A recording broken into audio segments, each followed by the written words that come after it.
भावी सभी शिक्षक शिक्षार्थियों का मैं प्रज्ञान सर यूनिक प्रज्ञान यूट्यूब परिवार में स्वागत करता हूं, वंदन करता हूं, अभिनंदन करता हूं।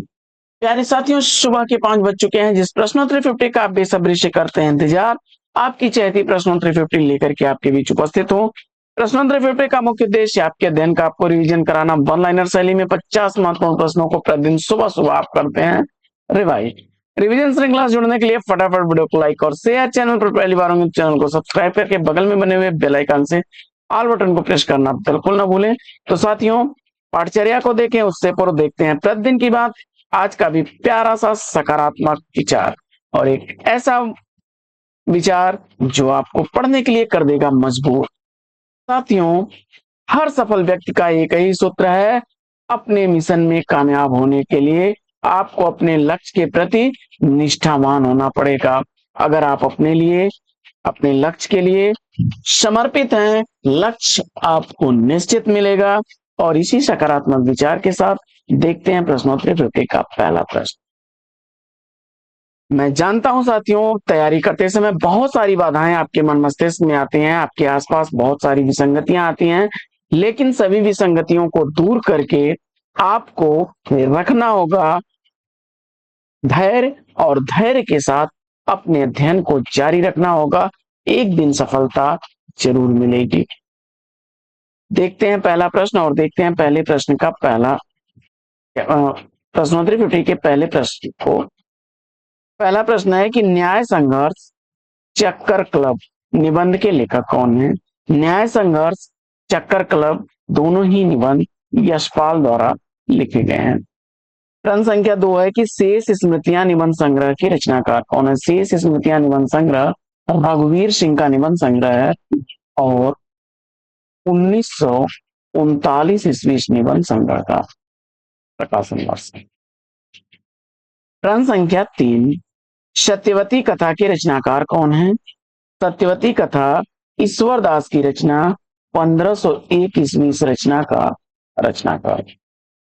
प्रश्न संख्या 4, चौथा प्रश्न है कि नारद की वीणा नाटक के नाटककार कौन है? नारद की वीणा नाटक लक्ष्मी नारायण मिश्र द्वारा लिखा गया 1946 ईस्वी का प्रकाशित नाटक है।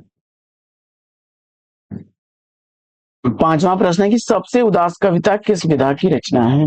सबसे उदास कविता नाटक विधा की रचना है, स्वदेश दीपक द्वारा लिखा गया 1998 ईस्वी का प्रकाशित नाटक। छठवां प्रश्न है कि ऋण की हड्डी एकांकी के लेखक कौन है? ऋण की हड्डी एकांकी जगदीश चंद्र माथुर की है। सातवां प्रश्न है कि आक्रोश की भाषा का पहला प्रयोग सरापा में ही दिखाई देता है, यह कथन किसका है? जवाब हो जाएगा डॉक्टर बच्चन सिंह। प्रश्न संख्या 8, आठवां प्रश्न है कि देवदूत किसकी रचना है? देवदूत रामचरित उपाध्याय की रचना है। प्रश्न संख्या 9, नौवां प्रश्न है कि कवियों का परिचयात्मक विवरण मैंने मिश्र बंधु विनोद से लिया है, यह कथन किसका है?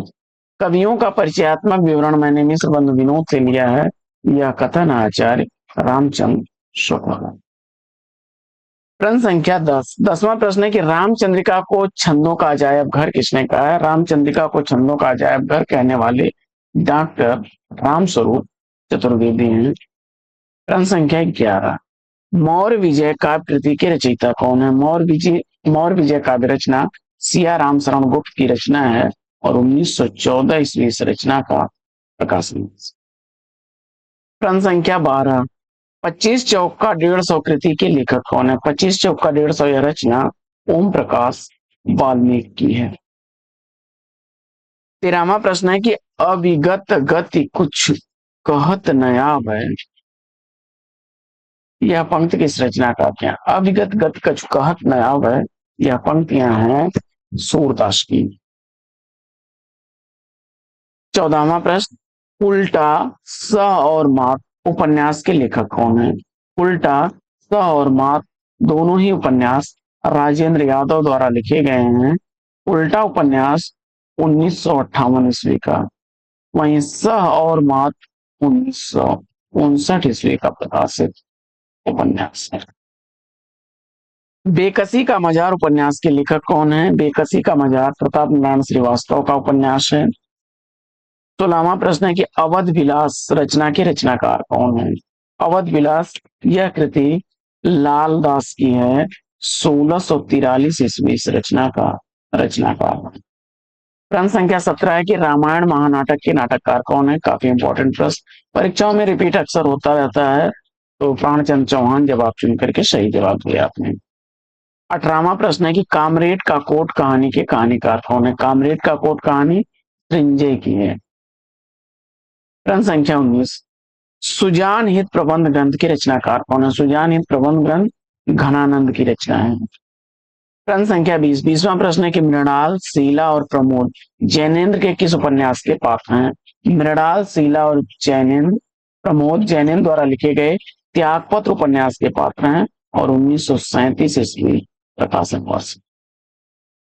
प्रश्न संख्या 21, 21वां प्रश्न है कि अंधा कुआं नाटक के नाटककार कौन है? अंधा कुआं नाटक लक्ष्मी नारायण लाल द्वारा लिखा गया 1955 ईस्वी का प्रकाशित नाटक है। प्रश्न संख्या 22, भुवन विक्रम उपन्यास के लेखक कौन है? भुवन विक्रम उपन्यास लिखा गया है वृंदावन लाल वर्मा द्वारा 1957 ईस्वी का प्रकाशन हुआ। प्रश्न संख्या 23, 23वां प्रश्न है कि रूप मंजरी के नाटककार कौन है? रूप मंजरी नंददास की रचना है। 24वां प्रश्न है कि बायोग्राफिया लिटरेरिया का प्रकाशन वर्ष पूछा जा रहा है।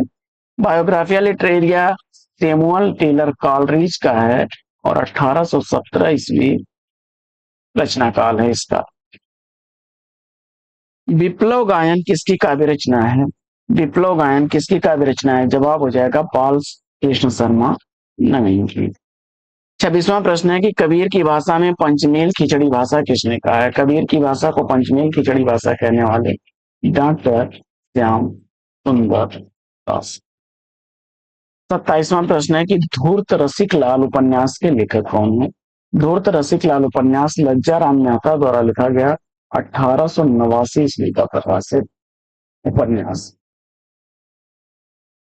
प्रश्न संख्या 28 है कि मेरी तिब्बत यात्रा यात्रा साहित्य के लेखक कौन है? मेरी तिब्बत यात्रा यात्रा विराम राहुल सांकृत्यायन द्वारा लिखी गई 1937 ईस्वी की रचना है। 29वां प्रश्न है कि स्मार्त संप्रदाय के प्रवर्तक आचार्य कौन है? स्मार्त संप्रदाय का प्रवर्तक आचार्य शंकराचार्य हैं। अद्वैतवाद मत था इनका। कुमार पाल चरित के रचनाकार कौन है? कुमार पाल चरित आचार्य हेमचंद की रचना है। साहित्य दर्पण किसकी रचना है? तो साहित्य दर्पण का रचनाकार आचार्य विश्वनाथ हैं। त्रिशंकु नाटक का प्रकाशन वर्ष पूछा जा रहा है, तो ब्रिजमोहन शाह द्वारा लिखा गया त्रिशंकु नाटक 1973 ईस्वी का नाटक है।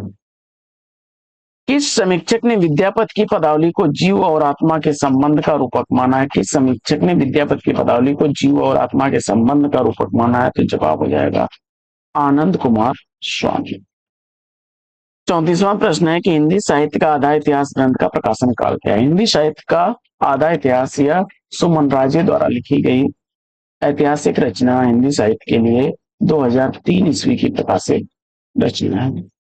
35वां प्रश्न है कि मिश्र बंधु विनोद को साहित्य का पंचांग किसने कहा है? मिश्र बंधु विनोद रचना को साहित्य का पंचांग कहने वाले नामवर सिंह हैं। प्रश्न संख्या 36, 36वां प्रश्न है कि एक धनी व्यक्ति का बयान कहानी संग्रह के लेखक कौन है? एक धनी व्यक्ति का बयान कहानी संग्रह अमरकांत द्वारा लिखी गई 1997 ईस्वी का कहानी संग्रह। प्रश्न संख्या 37, घोड़ा और घास नाटक के नाटककार कौन? घोड़ा और घास नाटक लिखा गया है गिरिराज किशोर द्वारा 1980 ईस्वी इसका प्रकाशन वर्ष है। प्रश्न संख्या 38, 38वां प्रश्न है कि इतिहास के नुपुर उपन्यास के उपन्यासकार कौन है? इतिहास के नुपुर उपन्यास आनंद शर्मा का है। अगला प्रश्न है कि कोणार्क नाटक का नाटककार कौन है? तो कोणार्क नाटक लिखा गया है जगदीश चंद्र माथुर द्वारा। कोणार्क नाटक 1951 ईस्वी का प्रकाशित नाटक है। काव्यम ग्राह्यम अलंकारात उक्ति किसकी है? काव्यम ग्राह्यम अलंकारात आचार्य वामन की उक्ति है। काव्यालंकार सूत्र से अवतरित कथन है। अगला प्रश्न है कि रामचंद्रिका को फुटकर कविताओं का संग्रह किसने कहा है? रामचंद्रिका को फुटकर कविताओं का संग्रह कहने वाले डॉक्टर पीताम्बर दत्त बड़थवाल हैं। पहाड़ पर लालटेन काव्यकृति के रचनाकार कौन है? तो मंगलेश डबराल द्वारा लिखी गई रचना है पहाड़ पर लालटेन। डॉक्टर रामकुमार वर्मा ने हिंदी का प्रथम कवि किसे माना है? डॉक्टर रामकुमार वर्मा ने हिंदी का प्रथम कवि स्वयंभू को माना। सूखा सरोवर नाटक के नाटककार कौन है? सूखा सरोवर नाटक लक्ष्मी नारायण लाल द्वारा लिखा गया 1960 ईस्वी का प्रकाशित नाटक। 45वां प्रश्न है कि काव्य मीमांसा के लेखक कौन है? तो काव्य मीमांसा 9वीं शताब्दी की रचना राजशेखर की है। कवित विवेक एक नहीं मोरे, सत्य कहो लिखी कागत कोरे, यह पंक्ति किसकी है? तो जवाब हो जाएगा तुलसीदास। बूंद और समुद्र का प्रकाशन वर्ष? बूंद और समुद्र अमृतलाल नागर द्वारा लिखा गया 1956 ईस्वी का प्रकाशित। रीतकाल को कलाकाल की संज्ञा किसने दी है? तो रीतकाल को कलाकाल कहने वाले रमाशंकर शुक्ल प्रसाद हैं। ललिता, अरविंद, अनुराधा शंकर शेष द्वारा लिखे गए किस नाटक के पात्र हैं? ललिता, अरविंद, अनुराधा शंकर शेष द्वारा लिखे गए एक और द्रोणाचार्य नाटक के पात्र हैं। नागफनी का देश किसका उपन्यास है? तो नागफनी का देश उपन्यास के लेखक अमृत राय हैं। 1953 ईस्वी प्रकाशन वर्ष है। साथियों, प्रश्नोत्तरी 50 कैसे लगे कमेंट्स करके जरूर बताइए। आज की प्रश्नोत्तरी 50 में लेते हैं पर विराम, फिर मिलेंगे आपसे अगले वीडियो में एक नए प्रश्न, एक नया टॉपिक, एक नए अंदाज में। तब तक के लिए लेते हैं आपसे विदा। आपका जीवन मंगलमय हो। बेस्ट विशेष, बेस्ट ऑफ लक। जय हिंद।